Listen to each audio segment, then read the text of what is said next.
नमस्कार, आप देख रहे हैं 5 की बात। मैं हूं नगमा। प्रधानमंत्री नरेंद्र मोदी वॉशिंगटन पहुंच गए हैं। वहां पर उनका भव्य स्वागत हुआ। उनके अमेरिका दौरा जो है इसमें काफी व्यस्तता है क्योंकि वो UNGA को भी संबोधित कर रहे हैं, वो क्वाड के समिट में भी हिस्सा ले रहे हैं और इसके अलावा कई द्विपक्षीय बातचीत भी है। सुबह वॉशिंगटन DC एयरपोर्ट पर बाइडेन प्रशासन के वरिष्ठ अधिकारियों और अमेरिका में भारत के राजदूत तरनजीत संधू ने प्रधानमंत्री की अगवानी की।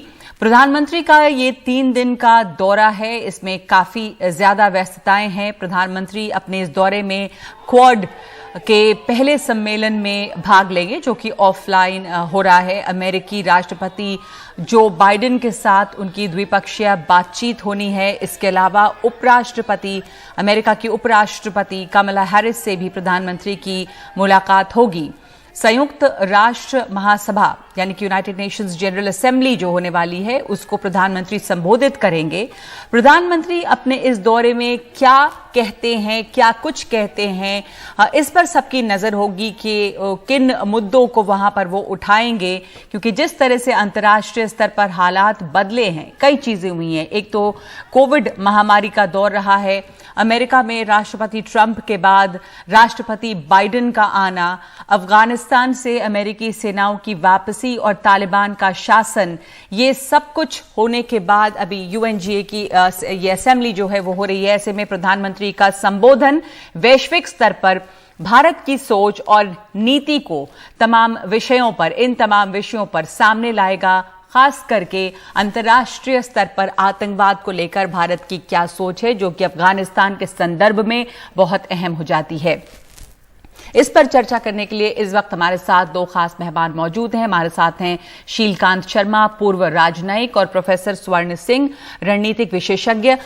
इस दौरे को, प्रधानमंत्री के दौरे को की अहमियत जो है वो क्या है, क्योंकि हमने जैसा अभी भी कहा कि बहुत सारी चीजें इस दौरान हुई हैं। अफगानिस्तान में तालिबान की वापसी, अमेरिकी फोर्सेस का विथड्रॉल हुई है, कोविड से दुनिया जूझी है, तो आतंकवाद जो है, ग्लोबल टेरर है, इसके अलावा ये इस बड़ी आपदाओं को टैकल करने की क्या रणनीति होनी चाहिए, इन तमाम चीजों पर नजर है पूरी दुनिया की। ऐसे में प्रधानमंत्री के संबोधन पर भी सबकी नजर होगी कि भारत का रुख क्या है इन मुद्दों को लेकर। जो बाइडेन से उनकी पहली मुलाकात होने वाली है, तो आप कैसे देखते हैं शीलकांत शर्मा इस दौरे को भी, और इससे किस तरह की उम्मीदें हैं? कई विश्लेषकों को मैंने पढ़ा है, उन्होंने ये भी कहा है कि ये जो समय है प्रधानमंत्री के दौरे का, ये समय बहुत ठीक नहीं है, क्योंकि अमेरिका का जिस तरह का विथड्रॉल रहा उसको लेकर उसकी काफी आलोचना भी हुई है।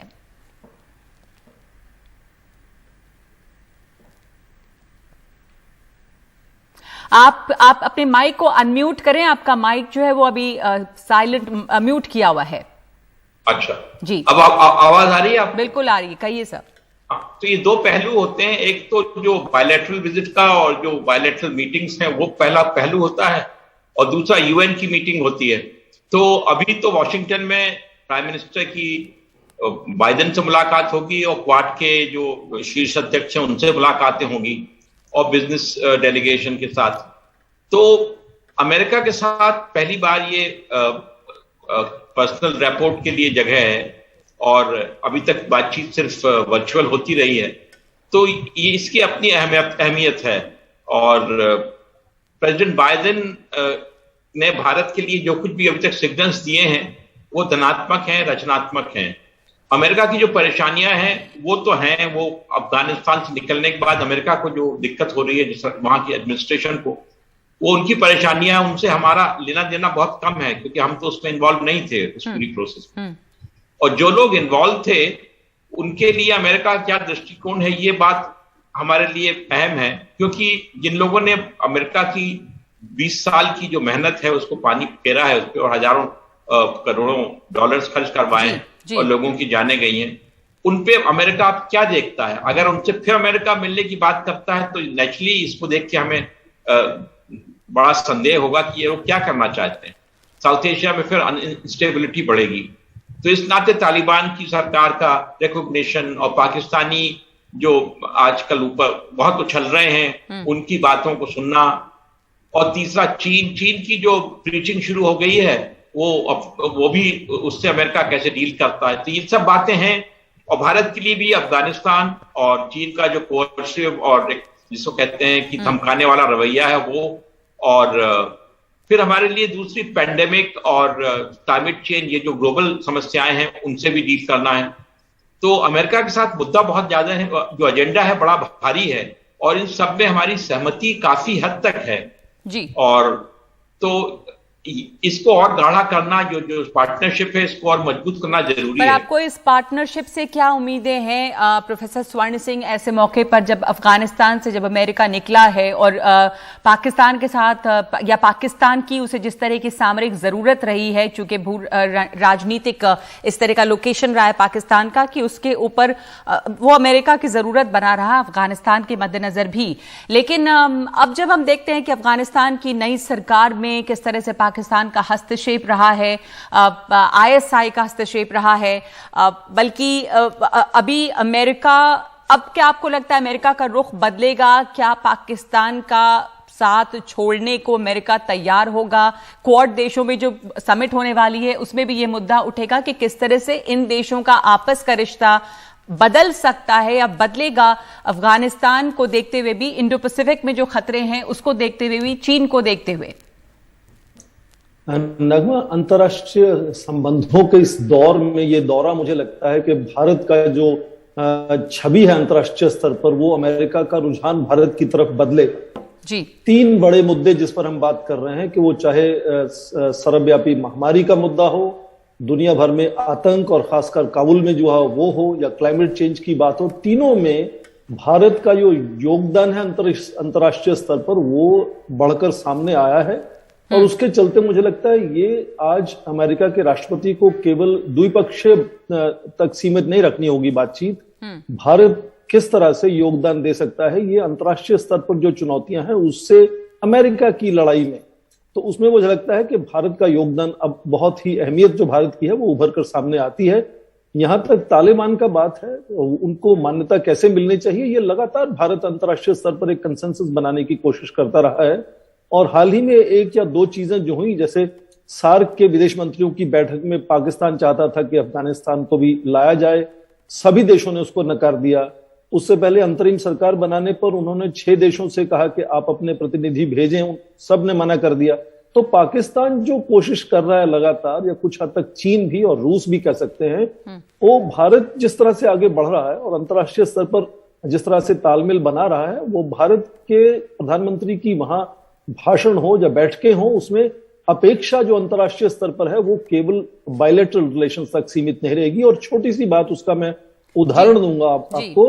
हिंद महासागर में, हिंद प्रशांत सागर में ये क्वाड को लेकर बहुत बातचीत हो रही है कि शुक्रवार को एक आमने सामने शिखर सम्मेलन होने वाला है, और उससे पहले एक ऑकस मिलिट्री अलायंस सामने आया है ऑस्ट्रेलिया, यूके और यूएसए में, जिसने एक तरह से हिला दिया है अमेरिका के रिश्तों को यूरोपीय देशों के साथ, खासकर फ्रांस के साथ।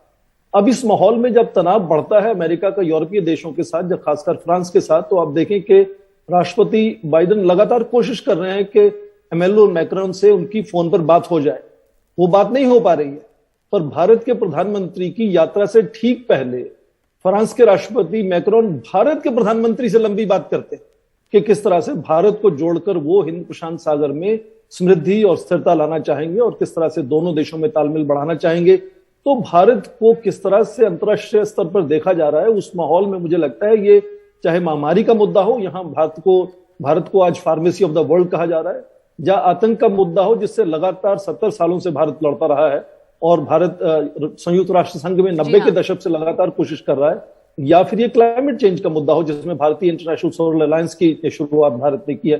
तो भारत का योगदान जो है इस वक्त मुझे लगता है क्षेत्र और विश्व स्तर पर जो है वो ज्यादा उभर कर सामने आ रहा है, और उसके चलते अमेरिका को शायद भारत के प्रति थोड़ा रुख बदलना होगा और उसको थोड़ा सा इक्वल पार्टनर की तरह से उनको ट्रीट करना होगा इस बार। जी हाँ। अब शीलकांत जी, आपसे मैं समझना चाहूंगी आपका क्या आकलन है द्विपक्षीय मुलाकात को लेकर, क्योंकि सबकी नजर इस पर टिकी हुई है कि जो राष्ट्रपति बाइडेन के साथ प्रधानमंत्री की मुलाकात होगी उसमें मुख्य एजेंडा बताए तो कई गए हैं, लेकिन अफगानिस्तान का मुद्दा जरूर उठेगा, और उठेगा क्या बल्कि हावी रह सकता है, क्योंकि भारत की चिंताएं हैं पड़ोसी देश होने के नाते। अफगानिस्तान में चीन और पाकिस्तान से जो उभरता हुआ खतरा है उसको लेकर, जो अंतर्राष्ट्रीय कट्टरवाद को, आतंकवाद को हवा मिली है तालिबान के वापस आने से, उसको लेकर, तो इस पर जो है वो सबकी निगाह लगी हुई है। और ये पहली मुलाकात है राष्ट्रपति बाइडेन से। इसके पहले जैसा देखा था कि राष्ट्रपति ट्रंप के साथ और राष्ट्रपति ओबामा के साथ अच्छे संबंध थे प्रधानमंत्री के। राष्ट्रपति बाइडेन के आने के बाद जिस तरह के संकेत मिले हैं वो कैसे हैं? इस द्विपक्षीय बातचीत में आपको क्या लगता है, क्या उम्मीद है, क्या हासिल हो सकता है भारत को? द्विपक्षीय वार्ता के लिए तैयारी बहुत अच्छी तरह से हुई है। हमारे विदेश मंत्री अपने उनके जो काउंटर पार्ट हैं उनसे मिल चुके हैं इसके पहले, और उनसे अच्छी सलाह मशवरा हुआ है उनका। फिर विदेश सचिव जो हैं उन्होंने भी भारत और अमेरिका विजिट की है, उनकी मुलाकातें हुई हैं।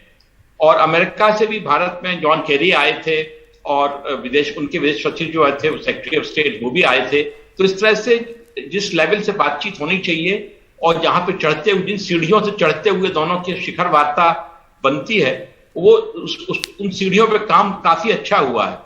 तो प्रधानमंत्री के बाइडेन के साथ जो मुलाकात है उसका जो एजेंडा है उसकी मेरे ख्याल से स्पष्टता अब काफी अच्छी बन गई है। उसमें द्विपक्षीय संबंध जो है उनके जो हमारे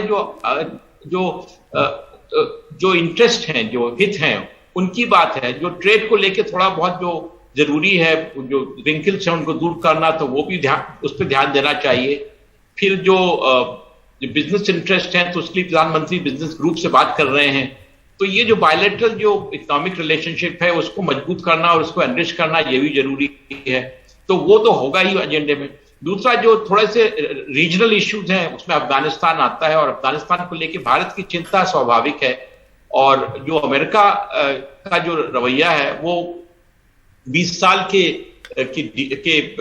लगे रहने के बाद थकान एक है उनमें, वहां एक फटीग है अमेरिका में अफगानिस्तान को लेके, तो इंटरेस्ट बहुत कम है इस बात पे जी। तो उस बात में किस तरह से कहां क्या हो सकता है ये देखने की बात है।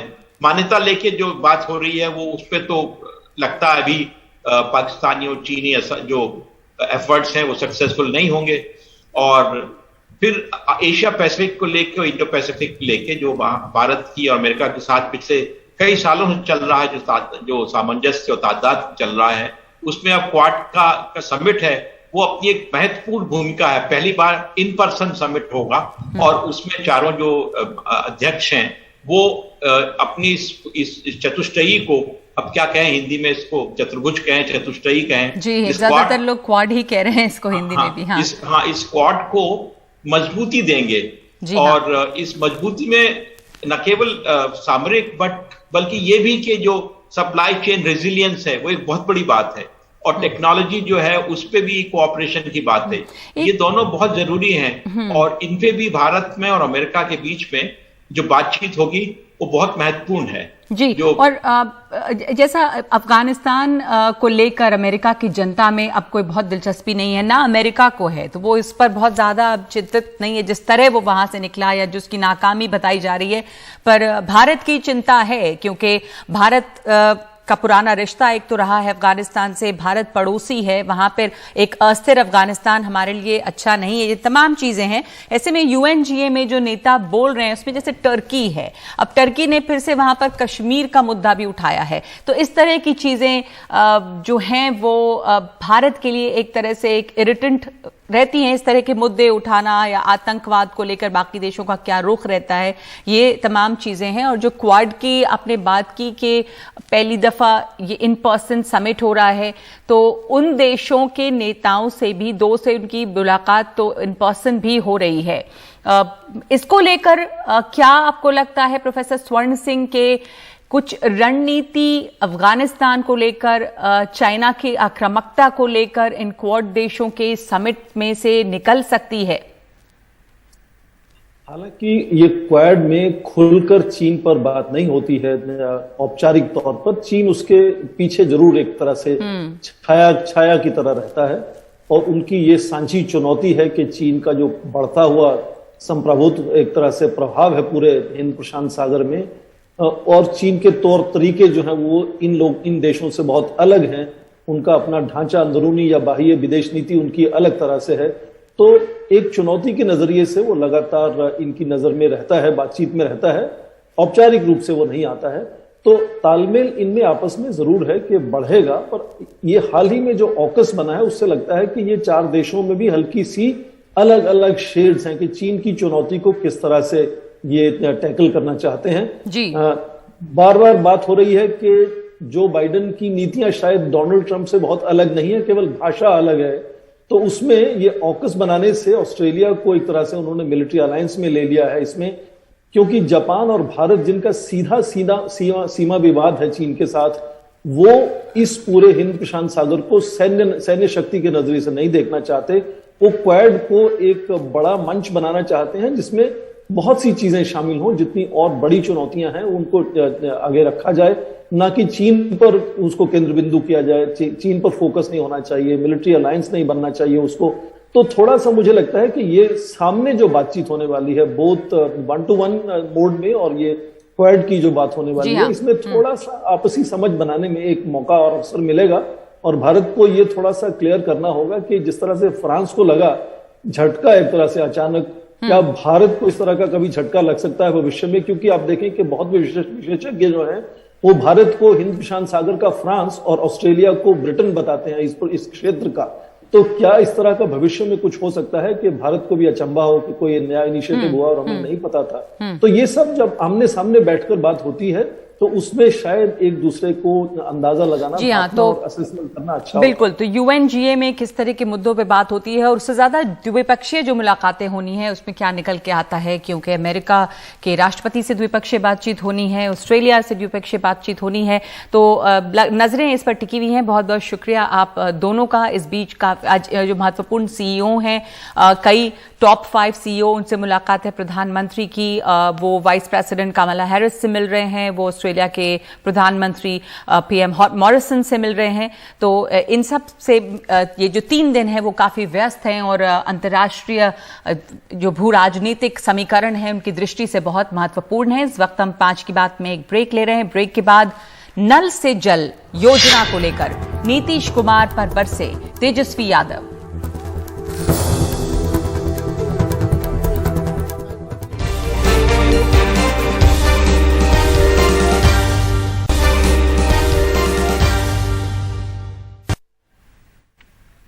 असम में दरांग जिले के सीपाझार में कब्जा हटाने के दौरान हिंसा में 2 लोगों की मौत हो गई है और कई लोग जख्मी हुए हैं। स्थानीय लोगों और पुलिस के बीच संघर्ष में पुलिस के भी 9 लोगों के जख्मी होने की बात है। ये हिंसा तब हुई जब बड़ी संख्या में पुलिस बल कब्जा हटाने के लिए वहां पे पहुंची। सोमवार से अब तक 800 परिवारों को यहां से हटाया जा चुका है।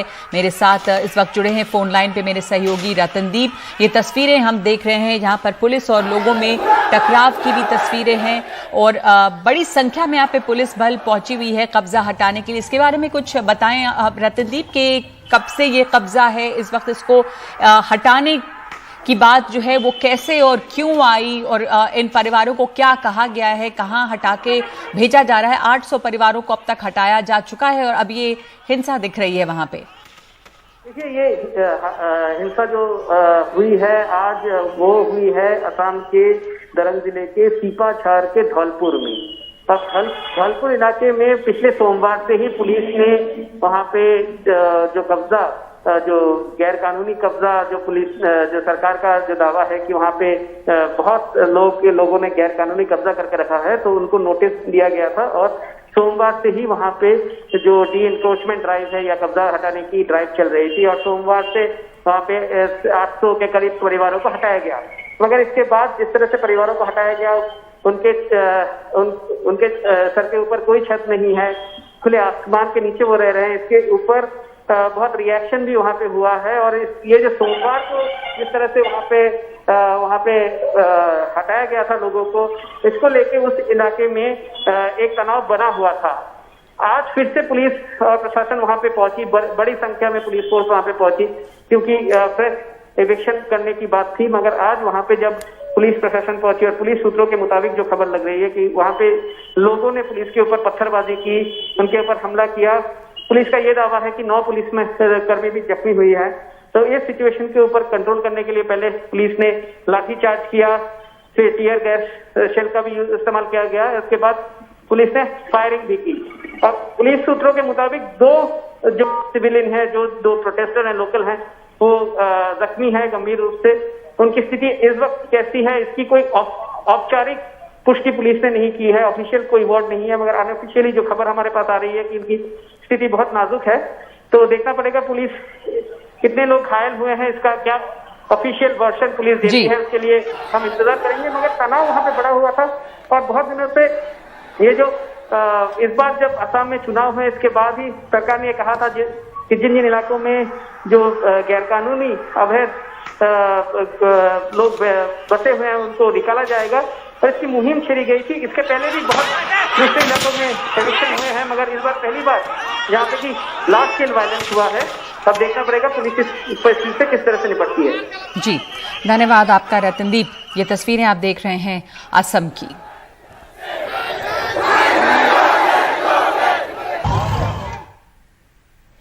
और बिहार में एक नया घोटाला सामने आया है। बिहार के मुख्यमंत्री नीतीश कुमार अपनी महत्वाकांक्षी योजना नल से हर घर को जल देने को लेकर विपक्ष के निशाने पर हैं। इंडियन एक्सप्रेस की रिपोर्ट में इस योजना की बंदरबाट के खुलासे के बाद बिहार विधानसभा में नेता विपक्ष तेजस्वी यादव ने प्रेस कॉन्फ्रेंस की है और कहा है कि मुख्यमंत्री को इसकी जानकारी थी, लेकिन वो कार्रवाई करने की हिम्मत नहीं जुटा पा रहे हैं।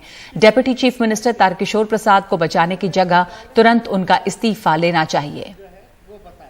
सप्लाई जो है जल का लोगों के घर तक नहीं पहुंच रहा, लेकिन जो धन का जो सप्लाई है सरकारी तिजोरी से सीधे बीजेपी और जेडीयू के मंत्री और नेताओं के अकाउंटों में पहुंच रहा है।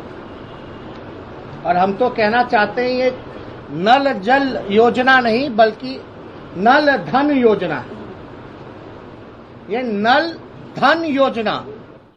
मुख्यमंत्री इतने डरपोक और कमजोर, माफ कीजिएगा अगर हम मुख्यमंत्री को डरपोक और कमजोर कह रहे हैं तो बहुत लोगों को बुरा लग सकता है, लेकिन ये जो सारी कार्रवाई है ये यही दिखाता है कि मुख्यमंत्री डरे हुए हैं और कमजोर हैं। और हमने तो पहले भी कहा था ये थके हुए मुख्यमंत्री हैं। नीतीश कुमार मुख्यमंत्री बने रहे, इसके लिए चाहे CCC क्राइम, कम्युनलिज्म, करप्शन से भी कॉम्प्रोमाइज करना पड़े तो भी मुख्यमंत्री तैयार है। तेजस्वी यादव आरोप लगा रहे हैं मुख्यमंत्री पर कि मुख्यमंत्री कार्रवाई नहीं कर रहे हैं, मुख्यमंत्री पर दबाव है। मनीष हमारे साथ जुड़े हैं, हमारे वरिष्ठ सहयोगी। मनीष, एक तो बंदरबाट की जो बात की जा रही है कि ये घर घर नल पहुंचाने के बहाने करोड़ों बटे हैं, करीब 53 करोड़ से अधिक का ठेका दिया गया है डेप्यूटी सीएम के रिश्तेदारों को। तो ये जो आरोप है इसमें कितना दम है, किस तरह की बातें सामने आई हैं? देखिए, पहले मैं आपको बता दूं कि जो उप मुख्यमंत्री है तारकिशोर प्रसाद, वो अपनी सफाई दे रहे हैं, लेकिन उसके लिए वो मीडिया का जो नाम और चेहरा खुद से चुन रहे हैं। अभी उन्होंने कुछ देर पहले ANI को बाइट दी है, एक प्रेस रिलीज भी जारी किया है, लेकिन प्रेस रिलीज में उन्होंने ये बात स्वीकार की है कि उनकी बेटी को टीका मिला, लेकिन उनका कहना है कि उनके उप मुख्यमंत्री बनने के पहले उन्होंने काम पूरा कर दिया था, और काम की गुणवत्ता के बारे में वो कह रहे हैं कि कहीं से कोई शिकायत नहीं हुई। लेकिन ये कहानी यहीं तक खत्म नहीं होती है, क्योंकि उनके साले, उनके स्टाफ सबको कटिहार जिले में जमकर ठेका मिला है। और बात यह है कि जो मंत्रालय के मंत्री खुद बीजेपी के हैं, वहां पर किसी के गले ये नहीं पट रही कि उनको वो, चूंकि वो L1 थे इसलिए उन्हें मिला। दूसरी बात यह है कि अब बीजेपी के भी नेताओं से जब आप बातचीत करेंगे बिहार में, तो वो मानते हैं कि तारकिशोर प्रसाद या उनके संबंधी या उनके स्टाफ जो हैं, उनका जिस प्रकार का रवैया रहा है वो कहीं से भी प्रोटोकॉल के अनुकूल नहीं है। जैसे बैठकों में उनके बेटे भी, सरकारी बैठकों में उनके बेटे भी मौजूद रहते हैं, हालांकि वो अभी एक तरह से फायर फाइटिंग या डैमेज कंट्रोल करने की कोशिश कर रहे हैं, लेकिन कोई भी तर्क उनका ऐसा कन्विंसिंग अभी तक नहीं है जिससे लगे कि वो पाक साफ हैं। सब कुछ लग रहा है गड़बड़ है। लेकिन अब पूरे मामले में सबकी निगाहें मुख्यमंत्री नीतीश कुमार के ऊपर है कि आखिर नीतीश कुमार इस मामले में क्या स्टेप लेते हैं, क्या निर्देश लेते हैं, क्योंकि आपको मालूम है कि वो हमेशा कहते हैं कि ना वो किसी को बचाते हैं ना किसी को फंसाते हैं। लेकिन इस मामले में कहीं ना कहीं प्रथम दृष्टया ये लगती है कि काफी लैप्सेस हुई है, क्योंकि जो गांव में जहां पर इनके परिवार वालों ने काम किया है वहां पे कोई भी काम जो है काम की क्वालिटी किया है कोई संतुष्ट नजर नहीं आ रहा है। तो क्या सरकार किसी जांच का आदेश देती है या नीतीश कुमार इस मामले को रफा दफा करते हैं? जी शुक्रिया मनीष। साफ तौर पे आरोप लगा रहे हैं तेजस्वी यादव और दूसरे भी ये सवाल उठ रहा है कि आखिर क्यों नहीं मुख्यमंत्री नीतीश कुमार, जो कि अपने को कहते हैं कि वो बिल्कुल पक्षपात नहीं करते हैं, वो इस पर कार्रवाई कर रहे हैं। डेप्यूटी चीफ मिनिस्टर के परिवार पर आरोप है घोटाले का। ये भी कहा जा रहा है कि 95% ये जो लक्ष्य है योजना के लक्ष्य को कवर कर लिया गया है। लेकिन जैसा तेजस्वी कह रहे थे कि मुख्यमंत्री पर जो है वो दबाव है, यानी कि मुख्यमंत्री जो हैं वो बीजेपी से आए हुए नेता जो मुख्यमंत्री बने हैं उनके ऊपर कार्रवाई नहीं कर पा रहे, वो मजबूर हैं, ऐसा आरोप है विपक्ष का। महंत नरेंद्र गिरी की मौत की जांच सीबीआई के हवाले किए जाने के बीच ये खबर भी आई है कि महंत ने सिर्फ चिट्ठी ही नहीं लिखी थी, अपना एक आखिरी बयान फोन पे भी रिकॉर्ड किया था। ये फोन अब पुलिस के पास है। बताया जा रहा है कि उन्होंने 4.5 मिनट का बयान रिकॉर्ड किया। उन्होंने इसके लिए एक दिन पहले अपने शिष्य से रिकॉर्डिंग सीखी, 2 बार टेस्ट रिकॉर्डिंग की। बताया गया है कि वीडियो में भी उन्होंने वही कहा है जो चिट्ठी में है।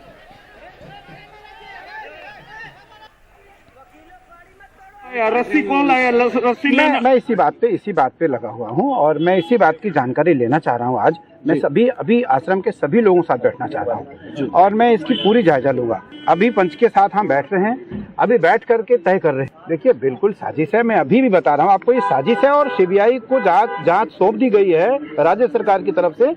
केंद्र सरकार अभी बहुत शीघ्र सीबीआई को निर्देश देंगे वो, और आपके सामने ये पूरी साक्ष्य निकल करके आएगी कि ये आत्महत्या नहीं है, ये हत्या है। जम्मू कश्मीर पुलिस उत्तरी कश्मीर के बांदीपोरा में लश्कर-ए-तैयबा के आतंकवादी भर्ती मॉड्यूल का जम्मू कश्मीर पुलिस ने भांडाफोड़ किया है। पुलिस ने बांदीपोरा के हाजिन इलाके में 4 लोगों को गिरफ्तार किया है। पुलिस ने कहा कि फिलहाल इस मामले में आगे की जांच चल रही है, जबकि इस संबंध में और गिरफ्तारियां होने की भी उम्मीद है।